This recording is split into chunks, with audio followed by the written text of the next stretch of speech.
Hello बच्चों, welcome to the online platform of Future Learning Academy. मैं हूं आपका बायोलॉजी मेंटर तौहीद। आज हम लोग क्लास 11th का बायो का स्टार्ट करने जा रहे हैं पोर्शन को। पूरा 11th एंट्रेंस का पूरा कोर्स स्टार्ट करने जा रहे हैं। इस कोर्स में बायोलॉजी का आज ये पहला लेक्चर होगा, जिसमें हम लोग क्लास 9th के पहले चैप्टर को उठाए हैं, जिस चैप्टर का नाम है cell the fundamental unit of life. Cell the fundamental unit of life. बच्चों, ये लेक्चर आपको YouTube पे अभी मिल जाएंगे, कुछ लेक्चर डेमो के तौर पे। बाकी लेक्चर जो है आपके पूरा ऑनलाइन कोर्स का, इस कोर्स के अंदर आपको क्लास 9th और 10th का कंप्लीट सिलेबस, लाइक मैथमेटिक्स का 9th और 10th का कंप्लीट सिलेबस, उसी तरीके से फिजिक्स का भी, केमिस्ट्री का भी, बायोलॉजी का भी, और AMU 11th एंट्रेंस में जैसा कि आप लोगों को पता होगा, जो भी AMU 11th एंट्रेंस एस्पिरेंट होंगे उनको पता होगा कि वहां पर जीके, इंडो इस्लामिक और करंट अफेयर भी पूछा जाता है। तो कंप्लीट पैकेज आपको 11th एंट्रेंस का FLA के ऐप पर मिल जाएगा। FLA ऐप को आप जा करके प्ले स्टोर से डाउनलोड कर सकते हैं। वहां डाउनलोड करने के बाद आपको एक बैच कोड दिया जाएगा, जो बैच कोड लेने के लिए नीचे दिए गए नंबर पे आप कांटेक्ट कीजिए, ठीक है। उसके बाद आपको एक बैच कोड दिया जाएगा, वहां सारे वीडियोस आपको कंप्लीट वीडियो मिलेंगे, जिसमें कई सारे हमारे टेस्ट सीरीज होंगे। हम लोगों का टारगेट है 15 टेस्ट सीरीज का एटलीस्ट, कम से कम हर Sunday, every Sunday 11th entrance का, जैसे पूरा 100 मार्क्स का 30 मैथमेटिक्स, क्या कहते हैं 50 में फिजिक्स, केमिस्ट्री और बायोलॉजी आते हैं, 20 मार्क्स का जीके, इंडो इस्लामिक और करंट अफेयर होता है, वैसे ही एज इट इज वहां पर कंप्लीट ऑनलाइन टेस्ट होगा आपको FLA ऐप पे ही, जिसको आप प्ले स्टोर से जाकर के स्टोर से आप उसको डाउनलोड कर सकते हैं। ये लेक्चर पहला है क्लास 9th का सेल चैप्टर का। इसी तरीके से हम लोग आगे टिश्यू को करेंगे, बायोडाइवर्सिटी को करेंगे, क्लास 10th वाले सारे सिलेबस को उठाएंगे। क्लियर है? तो आइए आज का पहला लेक्चर हम लोग स्टार्ट करते हैं, cell the fundamental unit of life को। सेल से सबसे पहले अगर हम लोग बात करें सेल के बारे में, सेल कहते किसको है ये समझिएगा। क्या कह रहा है? Cell is the basic structural and functional unit of life. Cell क्या है बच्चों? एक बेसिक स्ट्रक्चरल और फंक्शनल यूनिट है किसी भी लिविंग ऑर्गेनिज्म का। मैंने क्या कहा? लाइफ। लाइफ का मतलब क्या है बच्चों?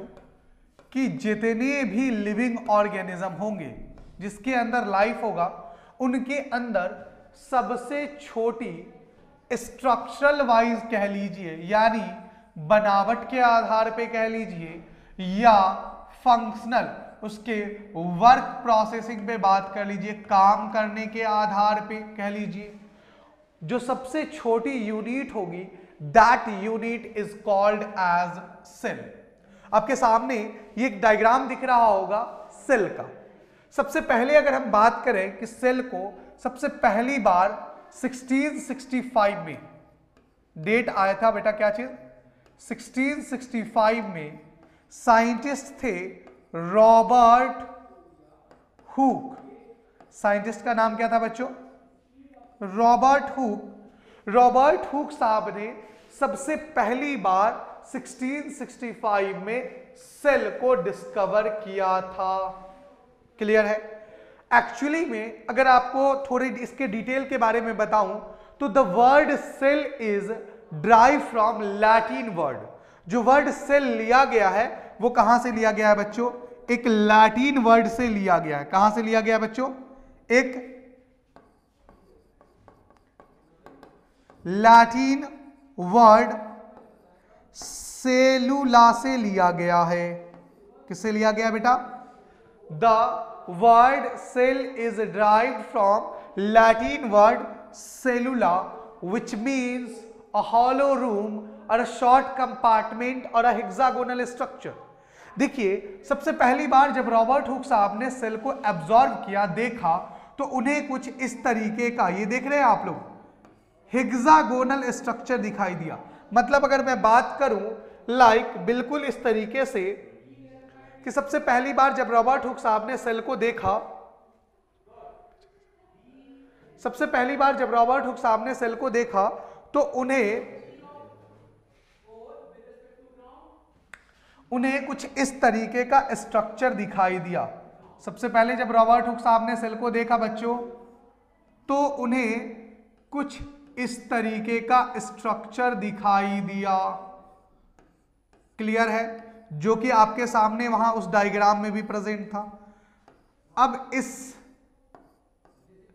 हेक्सागोनल स्ट्रक्चर को, ये इस तरीके का स्ट्रक्चर उन्हें दिखाई दिया। दैट हेक्सागोनल स्ट्रक्चर को ही सेल कहा जाता है। अब ये सेल, इसका नाम कैसे पड़ा? एक्चुअली में रॉबर्ट हुक साहब जो थे, कौन?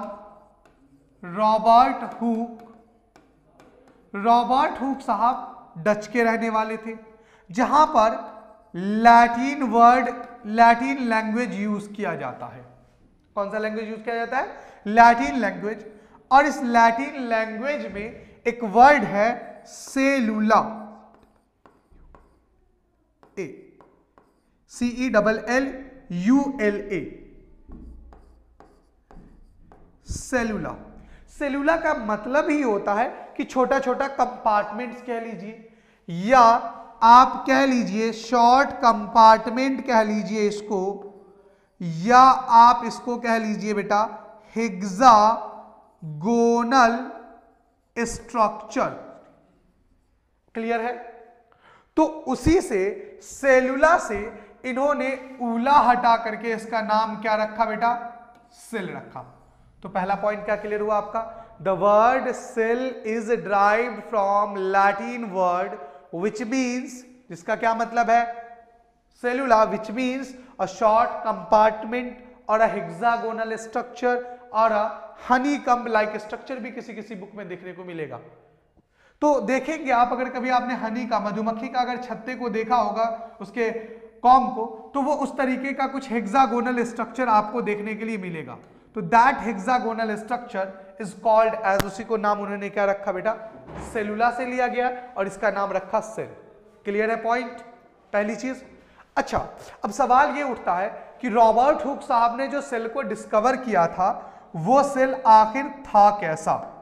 वो सेल जो था बच्चों, ये सेल, ये एक प्लांट सेल था। ये क्या था बच्चों? प्लांट सेल था। प्लांट सेल में भी ये क्या था? सेल वॉल था। ये क्या था बच्चों? प्लांट सेल में सेल वॉल था। अब जाहिर सी बात है, आप लोगों को पता है कि सेल वॉल जो होता है बच्चों, वो क्या होता है? डेड होता है। तो यानी रॉबर्ट हुक साहब ने जो सेल की डिस्कवरी की थी, वो सेल डेड थी। क्लियर है? वो सेल कैसा था? डेड था। वो प्लांट सेल था। प्लांट का क्या था? तो प्लांट का सेल वॉल था। तो यहां से पॉइंट पहला क्लियर होता है। क्या चीजें? Who discover cell? Robert Hooke. Date 1665। Date क्या बच्चों? 1665। अच्छा, the word cell is drive from Latin word, which word? Cellula, which means short compartment, hexagonal structure or a honeycomb like structure. The Robert Hooke discovered cell, that cell is living or a dead cell, plant cell or a animal cell, plant cell, cell membrane, cell wall, that is cell wall. Getting my point everyone? crystal clear है यहां तक? आगे बढ़े हम लोग। चलिए अब आगे बढ़ते हैं जरा।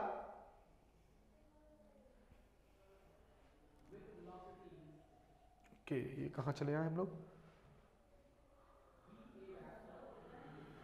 ओके, अब आगे देखेंगे तो उन्होंने, रॉबर्ट हुक साहब ने जो सेल को डिस्कवर किया था बच्चों, सॉरी ये क्या हो रहा है, एक सेकेंड। रॉबर्ट हुक साहब ने जो सेल को डिस्कवर किया था, वो सेल एक तो कुछ देखने में इस तरीके का था। ये क्या हो रहा है, sorry for the interruption. Okay, चलिए जी,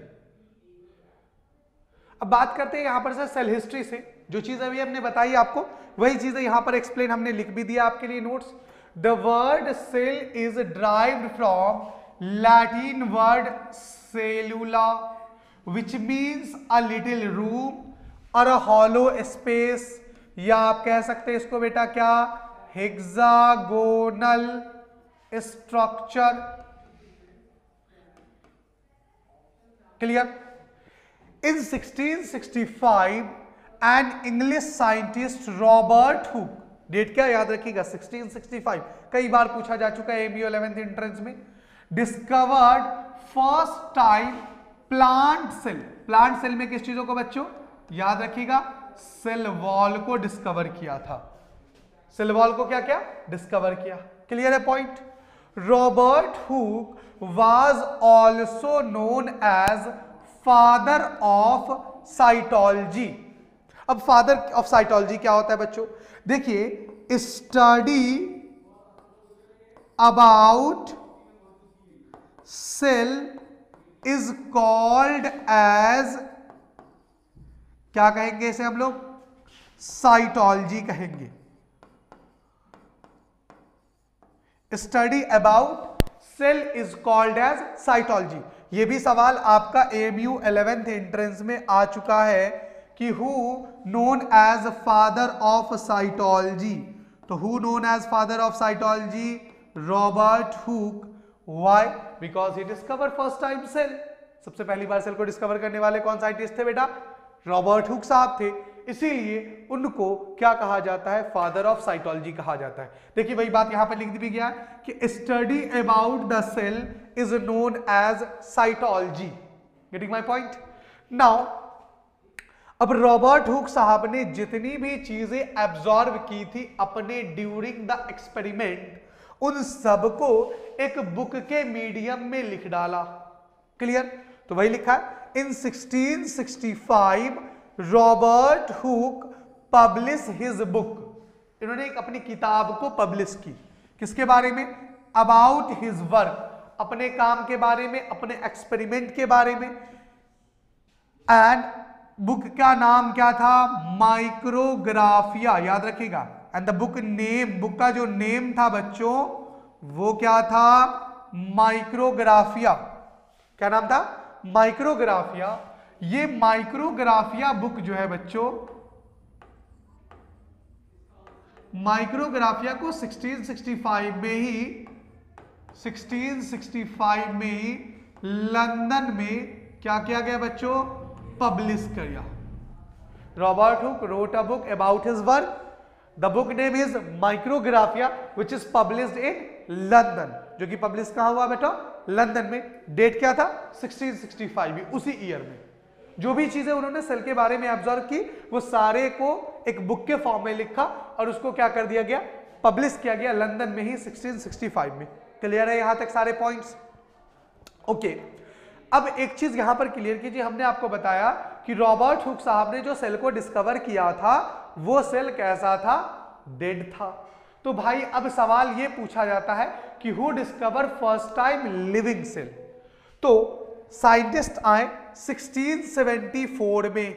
डेट क्या था बच्चों? 1674। साइंटिस्ट का नाम एंटोन वॉन लीवेनहॉक। डेट क्या था?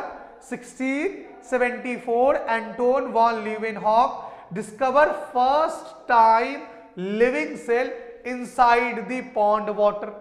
उन्होंने तालाब के पानी को लेकर के, एक ड्रॉप को लेकर के माइक्रोस्कोप के नीचे रख करके देखा तो उन्हें बैक्टीरिया, माइकोप्लाज्मा दिखाई दिया जो कि लिविंग था। क्लियर है पॉइंट? तो सवाल अब से पूछा जाएगा हु डिस्कवर सेल। तो अगर सेल पूछ रहा है तो आप सीधा आंसर क्या लगाइएगा?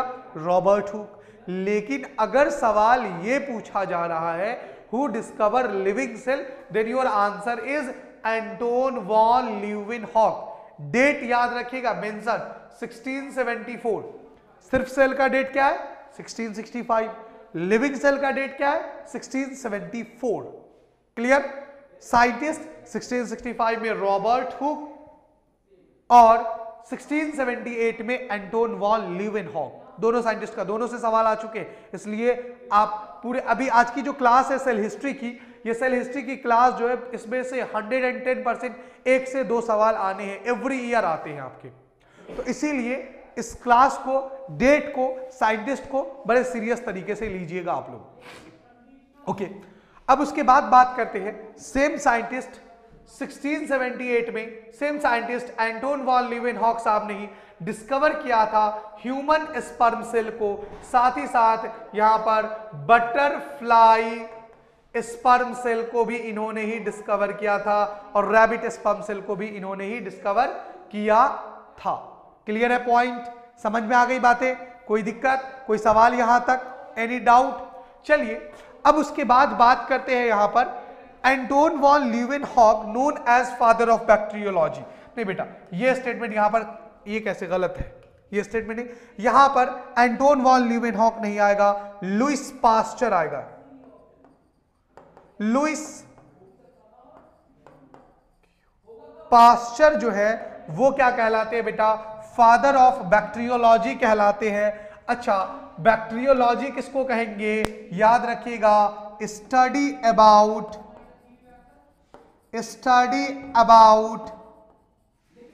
Bacteria known as bacteriology. क्या कहेंगे उसे? known as bacteriology. Study about the bacteria is known as bacteriology, study about the cell is known as cytology. अभी देखते जाएंगे स्टडी अबाउट टिश्यू किसको कहेंगे, सारी चीजों को। तो बताइए आप लोग कमेंट बॉक्स में कि स्टडी अबाउट टिश्यू किसको कहेंगे। चलिए जी आगे बढ़े हम लोग।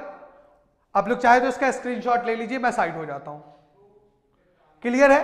वैसे आपको पीडीएफ नोट्स भी वहां पे मिल जाएंगे, आप परेशान ना हुए। ओके, अब इसके बाद अगर हम लोग बात करें यहां पर, तो डेट को थोड़ा आगे बढ़ाते हैं और डेट पे बात करते हैं। यहां पर साइंटिस्ट आ गए बेटा, कौन से साइंटिस्ट आ गए? 1831 में रॉबर्ट ब्राउन साहब। कौन आ गए बच्चों? रॉबर्ट ब्राउन साहब 1831 date discover first time nucleus. किस चीजों को डिस्कवर किया? रॉबर्ट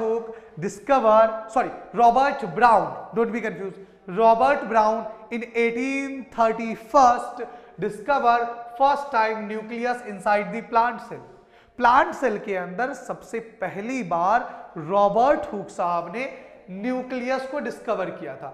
न्यूक्लियस के बारे में अभी आपको थोड़ा सा इंट्रोडक्शन दे दूं, बाकी जब हम न्यूक्लियस पढ़ेंगे तो वहां पर बताऊंगा आपको कि सेल के अंदर मान लिया जाए कि ये एक सेल है, इस सेल के अंदर round spherical like structure present होगा and which consist genetic material is called as, क्या बोलेंगे बच्चों से? न्यूक्लियस बोलेंगे। करेक्ट है पॉइंट? अच्छा, न्यूक्लियस को एक बात और याद रखिएगा कि इसे ब्रेन ऑफ द सेल भी बोला जाता है। व्हाई? बिकॉज ये बाकी के सेल ऑर्गेनली को लाइक माइटोकॉन्ड्रिया को, क्लोरोप्लास्ट को, गोल्जी बॉडी को, एंडोप्लाज्मिक रेटिकुलम वगैरह को क्या करता है? ये कंट्रोल करता है। जैसे आपका दिमाग, ब्रेन आपके हाथ को, आपके पैर को, आपके टंग को, मूवमेंट को, इन सब चीजों को कंट्रोल करता है, वैसे ही सेल के अंदर के अलग कंपोनेंट, अलग सेल ऑर्गेनली जो दूसरे प्रेजेंट हैं, उन सबको कंट्रोल कौन करता है? न्यूक्लियस। इसीलिए न्यूक्लियस को ब्रेन ऑफ द सेल कहा जाता है। बाकी मोर डिटेल हम लोग न्यूक्लियस के बारे में, हम लोग जब न्यूक्लियस सेल ऑर्गेनलीज को पढ़ेंगे तो इसके अंदर देखेंगे क्रोमोसोम क्या होता है, डीएनए क्या होता है, न्यूक्लियर पोर क्या होता है, बाकी सारी चीजों को देखेंगे, कितने मेम्ब्रेन होते हैं, नहीं होते। सो क्लियर है पॉइंट यहां तक? ओके, अब उसके बाद बात करते हैं बच्चों, यहां पर साइंटिस्ट आए। कौन से साइंटिस्ट बेटा? डेट था, अच्छा 1838, scientist Schleiden. Schleiden was a botanist. Schleiden क्या थे बेटा? बॉटनिस्ट थे। अच्छा, बॉटनिस्ट किसको कहते हैं? बायोलॉजी का एक ब्रांच होता है बॉटनी और जूलॉजी। बायोलॉजी को दो पार्ट में बेसिकली डिवाइड किया गया, बॉटनी और जूलॉजी। तो एक आपका आता है बच्चों बॉटनी, तो स्टडी अबाउट प्लांट। स्टडी, अगर आप प्लांट के बारे में करेंगे तो उस ब्रांच को कहा जाएगा botany, and the person who deal with the botany is called as botanist. तो इसलिए स्लाइडेन के बारे में कहा गया है कि वो एक बॉटनिस्ट थे। ये भी याद रखिएगा कि स्लाइडेन बॉटनिस्ट थे। दूसरे scientist Schwann was a zoologist. Schwann कैसा था बच्चों? जूलॉजिस्ट था। अब जूलॉजिस्ट किसको कहेंगे? बायोलॉजी का दूसरा ब्रांच जो एनिमल सेल के बारे में बताता हो, एनिमल सेल के बारे में पढ़ता हो, उसको क्या बोलते हैं हमारा, उसको बोलते हैं क्या, zoology. Study about the animal cell is called as zoology and study about the plant cell is called as botany. Clear है? इन दोनों ने मिलकर के एक महत्वपूर्ण दिया चीजों को और जिसको कहते हैं सेल थ्योरी। बहुत इंपॉर्टेंट है ये, कई बार सवाल पूछा गया है, हु प्रपोज सेल थ्योरी। तो दो साइंटिस्ट का आप नाम जहन में रखिएगा, कौन, डेट तो सबसे पहले याद रखिएगा 1838। आप जा सकते हैं, क्वेश्चन पेपर उठाइए, क्वेश्चन बैंक उठाइए और देखिए 20 साल में नहीं कुछ भी तो कम से कम 6 से 7 बार ये सवाल पूछे गए होंगे। हु प्रपोज सेल थ्योरी या Schleiden and Schwann propose cell theory, date पूछ देता है या कभी ये चीजों को पूछ देगा साइंटिस्ट का नाम। तो डेट बड़ा अहम है, 1838। साइंटिस्ट स्लाइडेन जो कि एक बॉटनिस्ट थे, पौधे के बारे में स्टडी अबाउट द प्लांट करते थे। दूसरे साइंटिस्ट स्वान जो कि जोलॉजिस्ट थे, study about the animal is called as zoology. इन दोनों ने मिलकर के सेल थ्योरी को प्रपोज किया। क्लियर है पॉइंट? अब भाई सवाल ये उठता है कि सेल थ्योरी है क्या, सेल थ्योरी है क्या, इसको समझाने के लिए मैं आपको बताऊं कि सेल थ्योरी है क्या। सेल थ्योरी के अकॉर्डिंग इन्होंने दो स्टेटमेंट यहां पर दिया। पहला स्टेटमेंट ये है कि सेल जो है बेटा वो बेसिक यूनिट ऑफ लाइफ है। मतलब जो हमने सेल को डिफिनेशन मानते हैं, आज के डेट में अगर मैं आपसे पूछूं, पहला पॉइंट हमने क्या पढ़ा था, cell is the basic structural and functional unit of life. तो वही चीजें यहां पर लगानी है। यही ये जो डिफिनेशन है, दिस डिफिनेशन इज कहां से लिया गया, this definition is arises from the cell theory. ये सेल थ्योरी से उठाया गया स्टेटमेंट है। Cell is the basic structural and functional unit of every living organism. दूसरा स्टेटमेंट, चूंकि स्लाइडेन साहब एक बॉटनिस्ट थे तो इन्होंने कहा कि प्लांट जो है भाई वो एक ग्रुप ऑफ सेल से मिलकर के बना हुआ है। ठीक वही बात, चूंकि एनिमल में हो सकता था कि दूसरा हो, लेकिन एनिमल में भी स्वान साहब ने यही प्रूफ किया कि नहीं भाई, एनिमल सेल के केस में भी सबसे basic structural and functional unit जो है वो है सेल। और दूसरा पॉइंट इन्होंने भी यही कहा कि प्लांट की तरह भी एनिमल भी एक ग्रुप ऑफ सेल से मिलकर बना हुआ होता है। Getting my point everyone? Who propose cell theory? Schleiden and Schwann. Schleiden was a botanist, Schwann was a zoologist। Date क्या था प्रपोज करने का सेल थ्योरी को? 1838। Clear to everyone? I hope crystal clear होगा। चलिए अब उसके बाद आगे थोड़ा सा प्रोसीड करते हैं। साइंटिस्ट आए 1835 में। डेट क्या था बच्चों? 1835। साइंटिस्ट का नाम मैक्स डुजार्डिन। याद रखिएगा साइंटिस्ट का नाम क्या था बच्चों? Max Dujardin gives a term sarcode. Max Dujardin साहब 1835 में बोले कि सेल के अंदर एक जेल टाइप का स्ट्रक्चर है जिसका नाम उन्होंने क्या रखा बच्चों? सारकोडे रखा। क्या नाम रखा इन्होंने? सारकोडे रखा। बस इतना कह करके बाद में उसी को सुधारने के लिए साइंटिस्ट आए जेई परकिंजे साहब। डेट 1839। याद रखिएगा, एकदम क्रिस्टल क्लियर रखिएगा। Who gives the term protoplasm. कई बार सवाल आ चुके हैं। J E Purkinje, date 1839। 1839 J E Purkinje gives a term protoplasm. अब भाई सवाल ये उठता है कि प्रोटोप्लाज्म होता क्या है? देखिए इन्होंने कहा कि प्रोटोप्लाज्म जो है वो बेसिस यूनिट ऑफ लाइफ है। समझ में आ रही बात है? मतलब कॉम्बिनेशन ऑफ, आप समझिएगा कि प्रोटोप्लाज्म किसको कहेंगे? तीन चीजों का कॉम्बिनेशन बेटा। मैं यहां लिख देता हूं, एक आपका सेल मेम्ब्रेन का, ठीक है, दूसरा आपका कौन सा बेटा? साइटोप्लाज्म का, और तीसरा आपका कौन सा बेटा? तीसरा आपका न्यूक्लियस का। इन तीनों के कॉम्बिनेशन को बोलेंगे क्या? प्रोटोप्लाज्म बोलेंगे। करेक्ट? समझ में आया बात? Combination of plasma membrane, cytoplasm and nucleus is called as protoplasm. Clear है? यहां तक कोई डाउट एनी? चलिए अब उसके बाद बात करते हैं, यहां पर साइंटिस्ट आए कौन से। अच्छा यहीं पर आपको एक चीज और बता दूं बच्चों कि यहां पर एक साइंटिस्ट आए थे हमारे, कौन?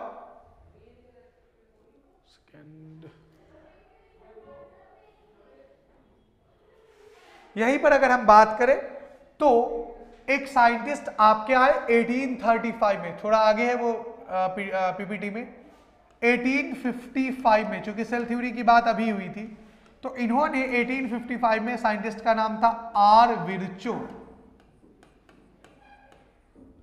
आर विर्चो साहब ने यानी रोडाल्फ विर्चो ने क्या किया बेटा? मॉडिफाइड किया। क्या कर दिया बच्चों? मॉडिफाइड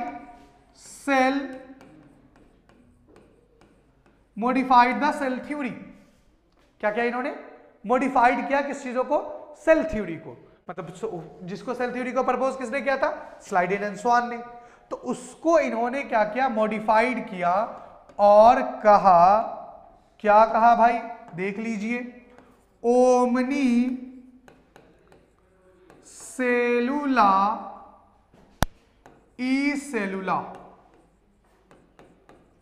क्या कहा इन्होंने बच्चों?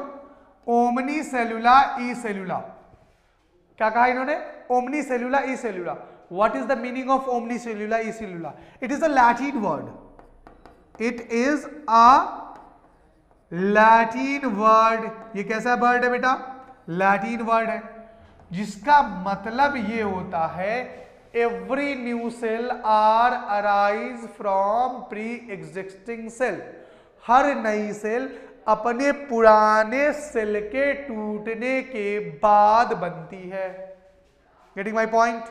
क्या कहा? रोडाल्फ विर्चो है, आपसे सवाल पूछा जाएगा who modified the cell theory, बल्कि ये वाला सवाल जो है who gives the statement omnis cellula e cellula, ये सवाल नीट में भी आ चुका, वहां भी 11th में 2019 में, तो 11th एंट्रेंस में भी आता है ये सवाल। अब जाकर के सेम ईयर 2019 में 11th एंट्रेंस का क्वेश्चन बैंक उलट करके देख लीजिए, ये सवाल है who gives the term omnis cellula e cellula. Omnis cellula e cellula words given by Rudolf Virchow in 1855। Actually he modified the cell theory. कुछ कमी रह गई थी, कुछ त्रुटियां रह गई थी, which is proposed by the क्या कहते हैं स्लाइडेन एंड स्वान, उसमें कुछ कमी थी। उन्होंने ये नहीं कहा कि जो नई सेल बनेगी बॉडी के अंदर, ऑर्गेनिज्म के अंदर, वो कहां से आएगा। ऑब्वियसली सी बात है, वो नई सेल जो आएंगी वो अपने प्री एग्जिस्टिंग सेल के डिवाइड होने से आएंगी।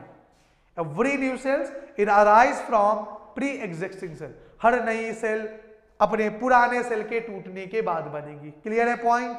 Crystal clear? चलिए जी आगे बढ़े हम लोग बेटा।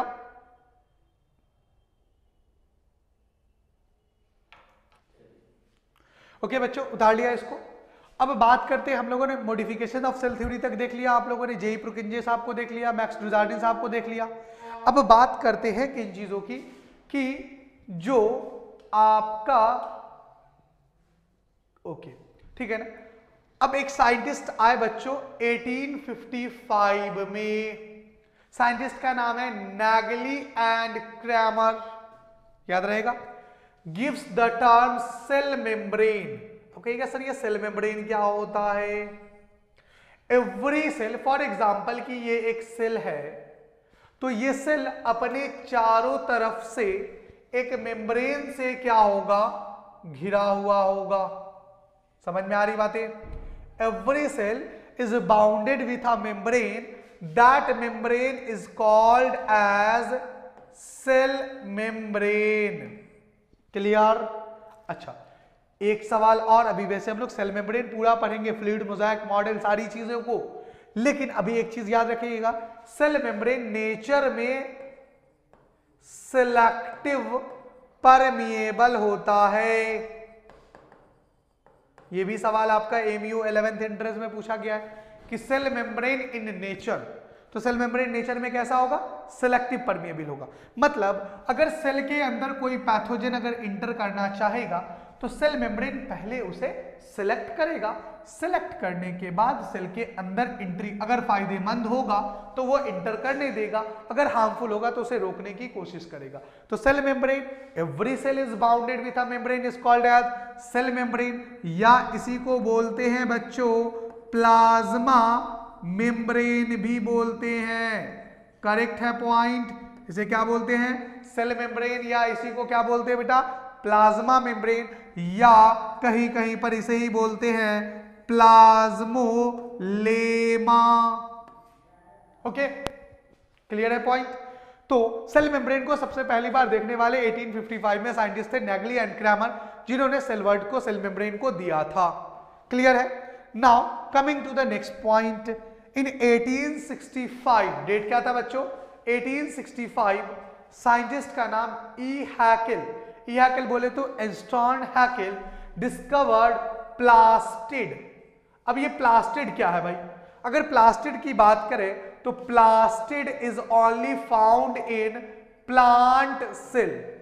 आपसे सवाल पूछा जाएगा which of the following cell organelles is only found in the plant cell, तो वो क्या होगा आपका प्लांट सेल के अंदर पाए जाने वाला, जो कि एनिमल सेल में नहीं होता है, वो है आपका प्लास्टिड।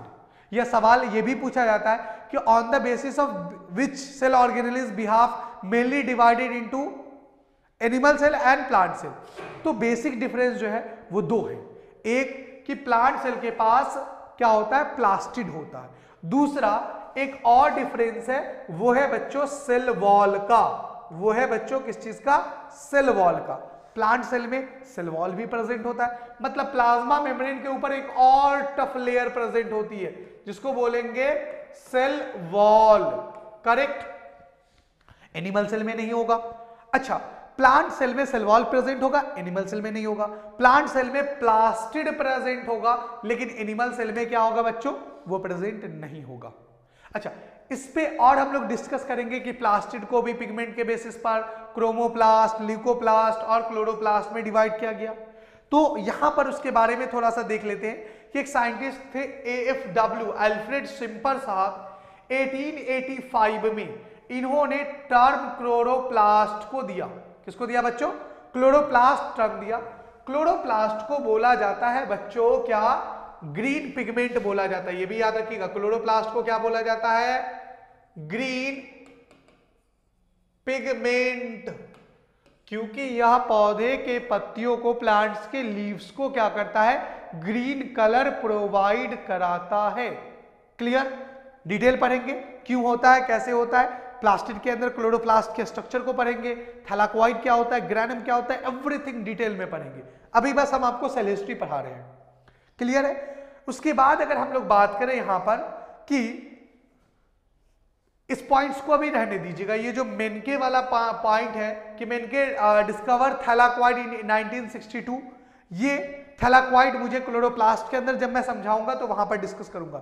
थैलाकोइड क्या होता है बेसिकली, अगर जिन बच्चों को थोड़ा नॉलेज हो तो, और जिनको ना हो वो परेशान बिल्कुल ना हो, बिल्कुल हम उनको बताएंगे कि थैलाकोइड होता क्या है। क्लोरोप्लास्ट के अंदर एक क्वाइन लाइक स्ट्रक्चर प्रेजेंट होता है जिसको थैलाकोइड कहते हैं। क्लियर, जहां लाइट रिएक्शन होता है। जिनको आता है अच्छी बात है, जिनको नहीं आता है वो बिल्कुल वरी ना हो, बिल्कुल परेशान ना हो, उनको एक एक चीज क्रिस्टल क्लियर हम कराएंगे।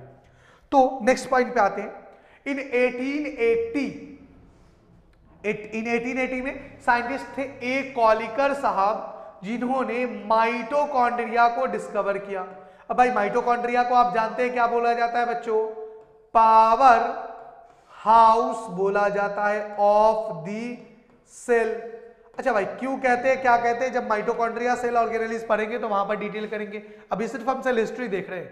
तो इसलिए आप याद रखिएगा 1880 में कौन से साइंटिस्ट आए ए कॉलिकर साहब, और जिन्होंने डिस्कवर किया किस चीजों को माइटोकॉन्ड्रिया को डिस्कवर किया।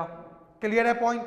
Now coming to the next point, in 1898 scientist का नाम कैमिलो गोल्जी, एमयू में एज इट इज सवाल आया हुआ है, हु डिस्कवर गोल्जी बॉडी और अ गोल्जी अपर्चर, अपैरेटस कह लीजिए, अपर्चर कह लीजिए, गोल्जी बॉडी कह लीजिए। तो गोल्जी बॉडी को डिस्कवर करने वाले साइंटिस्ट का नाम था कैमिलो गोल्जी इन 1898। 1898 में कैमिलो गोल्जी ने गोल्जी एपरेटस को क्या किया था, डिस्कवर किया था। गोल्जी एपरेटस को post office of the cell भी बोलते हैं। क्या बोलते हैं बच्चों इसे हम लोग? Post office of the cell भी बोला जाता है। क्लियर है यहां तक? अभी और सारी चीजों को डिटेल में हम लोग देखेंगे कि क्यों कहते हैं post office of the cell.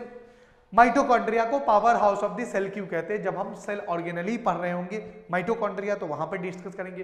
Chloroplast को किचन ऑफ द सेल क्यों कहते हैं? जब वहां पर डिस्कस करेंगे तो वहां पर बताएंगे। अभी बस आप सेल हिस्ट्री को रिकॉर्ड कीजिए, एक एक पॉइंट को जैसे जैसे लिखा हुआ है।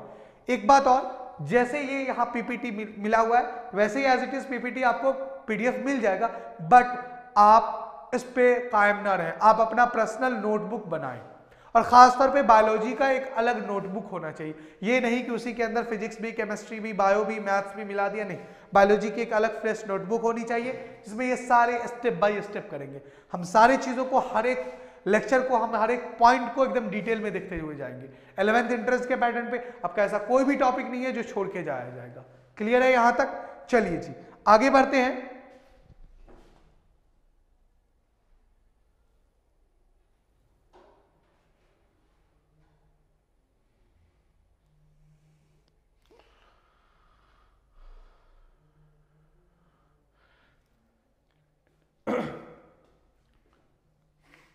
ओके, साइंटिस्ट का नाम क्या है बच्चों? यहां पर देख लीजिए।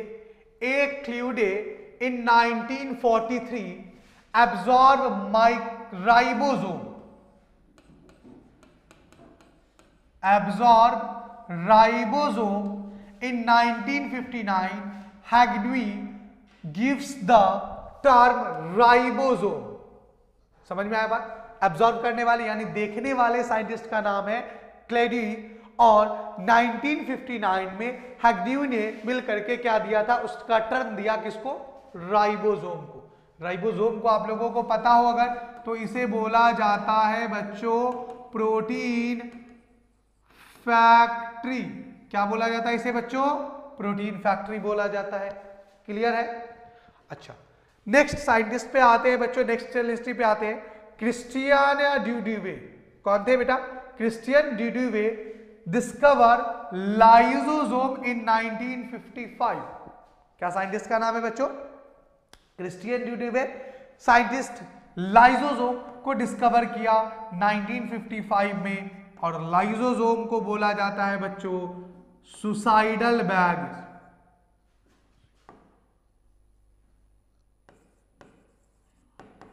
सुसाइडल बैग भी इसको बोलते हैं, और इसी को बोलते हैं बच्चों डाइजेस्टिव बैग भी।